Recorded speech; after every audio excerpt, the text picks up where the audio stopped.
video na to. Oh my. We will do an amazing food tour dito sa famous Chinatown dito sa Bangkok. I'm on a mission to find the best tasting Chinese Thai street food here in Yaowarat. Ang kulit ng lasa. From spicy squid, Feel ko tumaas na intensity ko sa anghang. braised pork legs, Ikaw ka mo. Pwede ko na kainin araw-araw, di ako magsasawa. mango sticky rice, Sige, tikman natin. and flaming hot Thai street food. Meron talaga siyang chunks ng crab. Hindi siya nagloloko. Sige, kuha tayo dito. Ready ka na ba? Tara!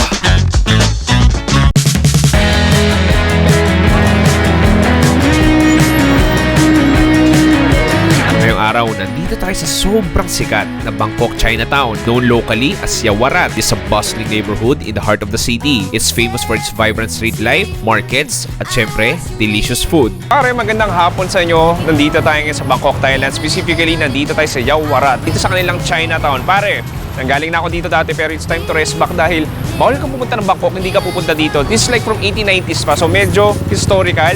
At the same time, sobrang daming turista at sobrang daming street food ka makikita dito. Anyway, maghanap tayo ng unang street food natin dito sa Yaowarat. Yaowarat is a paradise for foodies. You'll find an endless array of street food vendors selling everything from traditional Chinese dishes up to Thai street food. At isa ito sa pinakamalaki at pinakasikat na Chinatown hindi lang sa Asia pero maging sa buong mundo.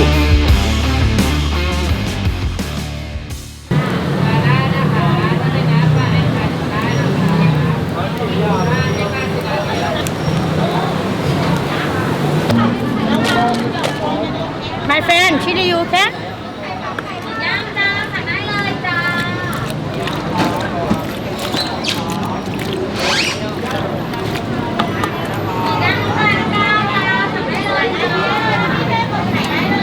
Thank you so much.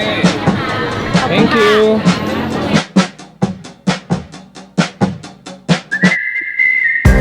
First stop pare, meron tayo ditong giant grilled squid. Actually, na-feature na to last time, pero it's nice to rest back dahil alam ko masarap to. Pero alam mo ngayon, no, sobrang dami niyang sili. As in, generous amount of green and red chilies na parang ilagay sa suka. Ay, makita mo yung squid natin. Look at that. Oh my. Sige, cheers.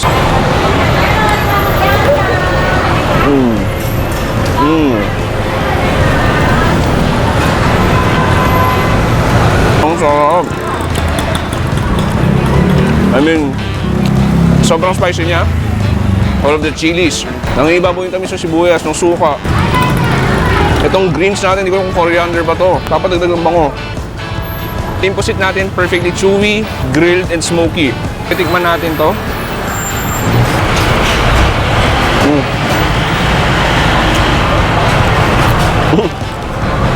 Ibang klase yung flavor ng suka talaga. Ang sarap.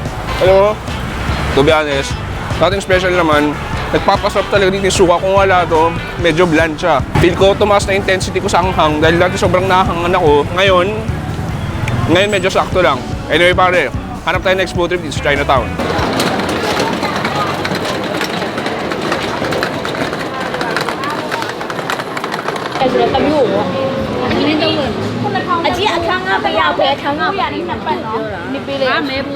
Thank you. Okay, next pare, meron tayo dito iba't ibang fried goodies. Makikita may mga wonton, may spring rolls, pero ang kinuha ko, ang tinatawag nilang pork bread. Kasi literally, meron siyang bread, parang maliit na tasty, tapos nakapatong or nakadikit, nakakonjoint yung pinaka meatball natin. Sige, tikman natin.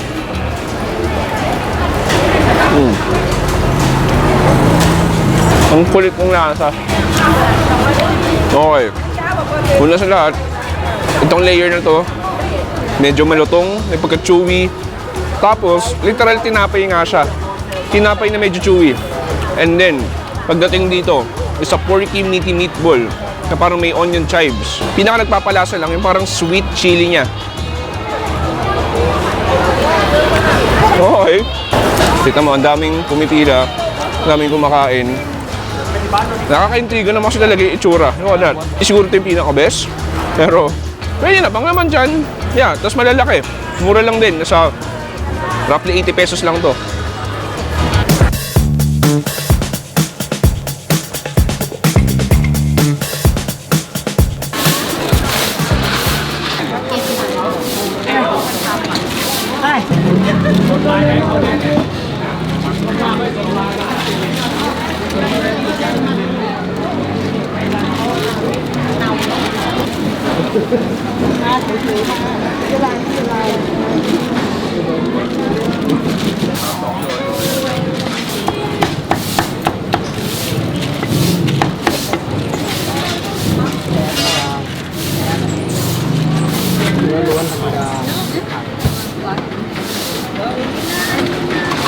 Okay, next, meron tayo dito tawag na Calcamo. Na-feature na rin natin to. Ito yung Thai braised pork leg. Pero mukhang masarap. Siyempre dito sa Thailand, katulad ng adobo, kada pamilya, kada stall, may kanya-kanyang variation. Sige, tikman natin to. Meron tayo ditong karne. Meron tayo ditong taba at balat. Sige, gusto mo tikman yung karne.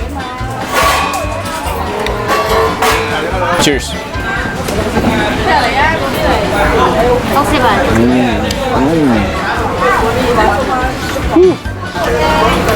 Init.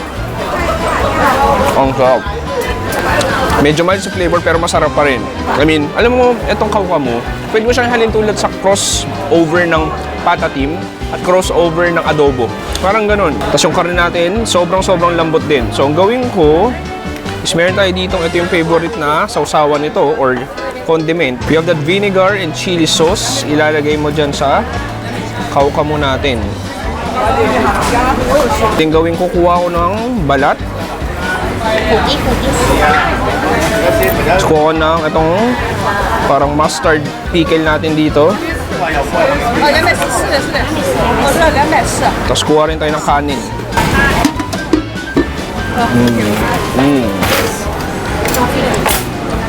Ibang klase yung taba. Parang jelly na sa sobrang taba. And then vinegar natin, may konting sipa ng hang, perfect souring agent. Okay? So last bite natin, uy! Di ko alam kung duck egg ba to or chicken egg, pero mukhang duck egg. Bulak sa akin, punong-puno ng sili to.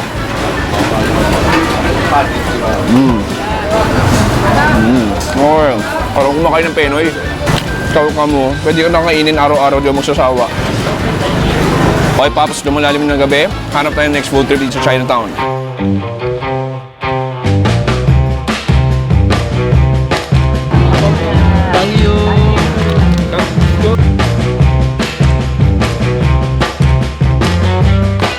Okay pare, meron tayo ditong Thai mango sticky rice. This looks beautiful. Akala mo nasa fine dining ka, pero hindi. Nandito lang tayo sa kanto ng Chinatown dito sa Bangkok. Sige, alam mo, gusto kong simulan. Gusto ko lang tikman yung mangga nila mismo. Parang kakaiba yung tamis ng mangga dito sa Thailand eh. Iitsura pa lang.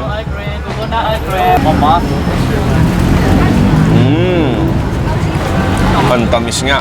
Kung gaano kasarap yung itsura niya, ganun din siya kasarap ang tamis. Parang natutunaw sa bibig mo, yung pinakamangga. Sige, gawin ko naman ngayon. Kuha naman ako dito. Ayan. Punta tayo sa sticky rice natin na may coconut milk. Sige, tikman natin habang meron akong napakagandang background music. Cheers!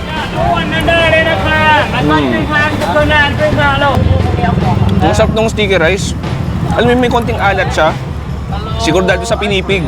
So, parang nagko-complement yung tamis at asim ng mangga doon sa ating mango sticky rice. Sarap lang din eh. Yung perfect combination, may konting alat doon sa pinipig. At sa same time, nagpapatamis yung coconut milk. Masarap lang sana kung medyo malamig to. Ice cream, coconut ice cream, mango and sticky rice. Ice cream, no for ice cream, mama.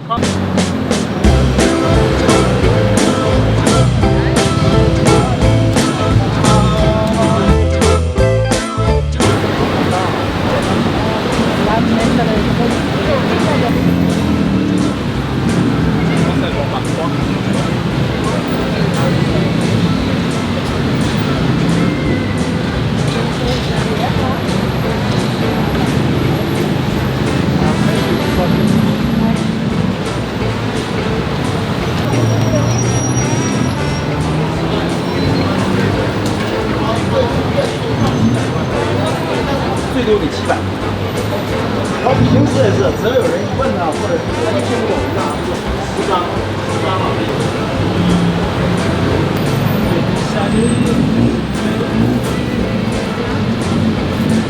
Okay, next meron tayo ditong Thai crispy pancake or parang Thai crepes. Meron kang choices, dalawa. Ito yung orange, ito yung salty flavor. Yung yellow is yung sweet flavor. Punta tayo sa salty flavor. Naalala ko, medyo madali siya madurog. So para kang kakain ng taco.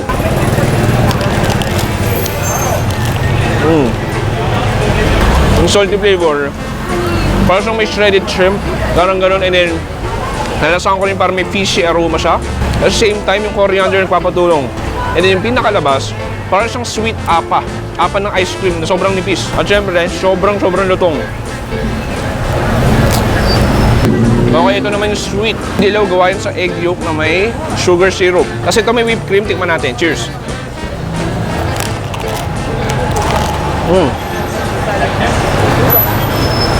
Yes. Nasang itlog nga ba? Medyo. Parang siyang mga sugar glands. Parang ganun. I mean, nagpapatulong din yung lasa ng whipped cream. Pero kung tatanungin mo masarap, actually masarap siya.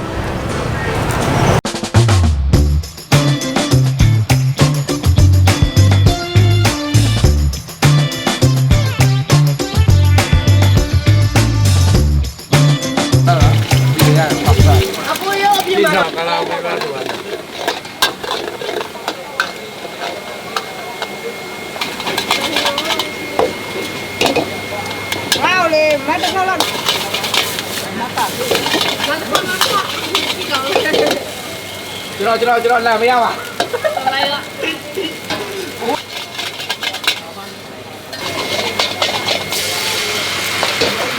La đi, vẫn à? Em.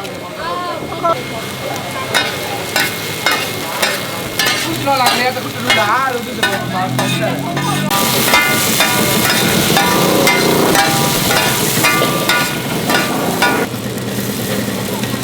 Last food trip natin dito sa Chinatown, Bangkok. Meron tayo ditong stir-fried oyster omelette. Medyo nabulol ako doon. Pero makikita mo, actually, itsura niya talaga. Mukha talaga siyang parang siyang scrambled na may malalaking toge, itlog, tapos yung oyster natin. Sige, tikman muna natin to. Okay. Very unique. Meron na kayo ng oyster omelette na parang sobrang mushy, sobrang creamy. Alam mo yung style nito, di ba usually nakain sa Taiwan, Singapore, yun usually talaga parang pancake eh. Parang may fried layer talaga siya. Ito hindi eh. Kita mo nadurog na yung itlog. Sobrang mushy niya na. Kasi yung pinaka nagpapalasa lang sa kanya is yung pepper. Actually, hindi ko alam, feel ko kailangan lagyan mo nito. Parang sweet chili sauce.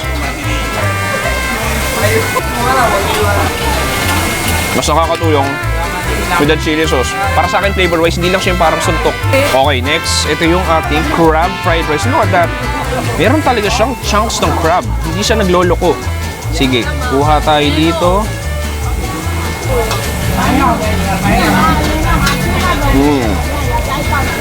Well seasoned, not too salty. All of that egg, that wok aroma, and then that huge meat of crab. As in, crab talaga. Hindi ito imitation crab, totoong crab talaga. Nahanap ko dito something na prito, like Thai fried chicken, or kahit spring roll, o lumpia, pwede na. Pero reklamo ka ba? Masarap na rin dahil puro kanin ng crab. Pero kung mas masarap to, lagyan mo ng konting sipa. Kung kukuha ng konting oyster omelette dito, iulam natin sa ating crab fried rice.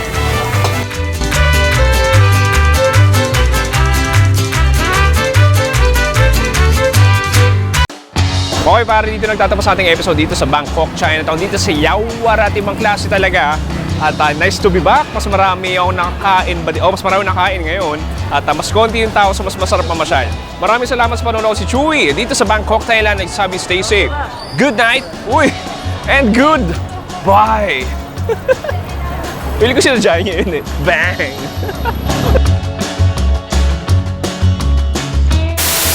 Para ka ng... Wala na, di na makapagsalita. Hoy! Dito nagtatapos ang ating episode dito sa Baira. Mango ice cream, mango and sticky rice, ice cream,